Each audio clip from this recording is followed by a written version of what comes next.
बर्फ के नीचे मिली 7 ऐसी चीजें जिन्हें किस्मत वाले ही देख सकते हैं। Number 7, Selerikan pony. Selerikan pony, जिसे साइबेरिया की बर्फ में खोजा गया था, लगभग 40,000 साल पुराना मानी जाती है। आइस एज के समय की है।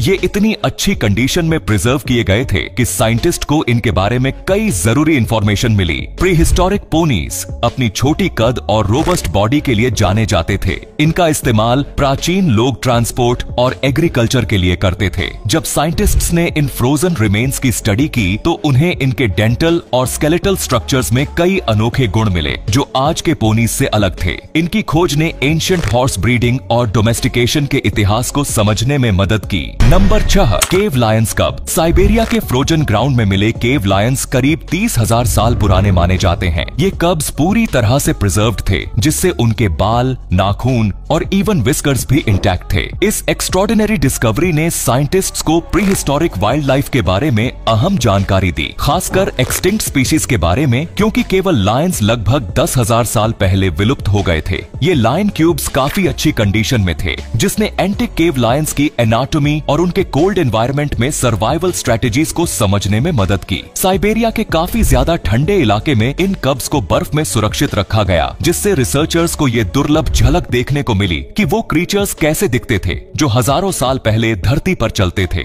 Number 5, the two moose. Alaska के फ्रोजन टंड्रा में मिली 2 मूजों की प्राचीन लाशें एक अलग ही कहानी बयां करती हैं। ये मूज लगभग 10,000 साल पहले आपस में लड़ते समय बर्फ में फंस गए थे, जिसकी वजह से उनके एंटलर्स आपस में फंस गए। साइंटिस्ट का मानना है कि ये जानवर अपने एंटलर्स की लड़ाई में इस कंडीशन में पहुंचे जो उनके लिए जानलेवा साबित हुई। ये अमेजिंग रिमेन्स न सिर्फ उस समय के एनवायरनमेंट को दिखाते हैं, बल्कि ये भी बताते हैं कि उस समय 2 जानवरों के बीच में कंपटीशन था। नंबर 4, ला डोनचेला। ला डोनचेला, जिसे द मेडन के नाम से भी जाना जाता है, एक 15 साल की इनका लड़की की मम्मी है, जिसे 1999 में अर्जेंटीना के लुल्ला इलाको ज्वालामुखी के पास 22,000 फीट की ऊंचाई पर खोजा गया था। उसे लगभग 500 साल पहले एक धार्मिक अनुष्ठान के तहत बलिदान कर दिया गया था, जिसे कैपाकोचा कहते हैं। उसकी बॉडी को जमी हुई हालत में खोजा गया, जिसकी वजह से उसकी स्किन, हेयर और क्लोथिंग बिल्कुल प्रिजर्व्ड रहे। ला डोनचेला को देखकर ऐसा लगता है जैसे वो सो रही हो। आज इस मम्मी को अर्जेंटीना के सोल्टा में म्यूजियम में डिस्प्ले पर रखा गया है, जहां इसे देखने के लिए लोग बड़ी तादाद में आते हैं। Number 3, Kolyma woolly rhinoceros. Kolyma woolly rhinoceros की डिस्कवरी साइबेरिया में हुई थी और यह लगभग 49 साल पुरानी मानी जाती है। परमाफ्रोस्ट में वुली राइनोसेरस की पूरी बॉडी की यह पहली डिस्कवरी है। मम्मीफाइड बॉडी का एक बड़ा पार्ट बर्फ में प्रिजर्व किया गया था, जिसमें बॉडी का लेफ्ट पार्ट शामिल था,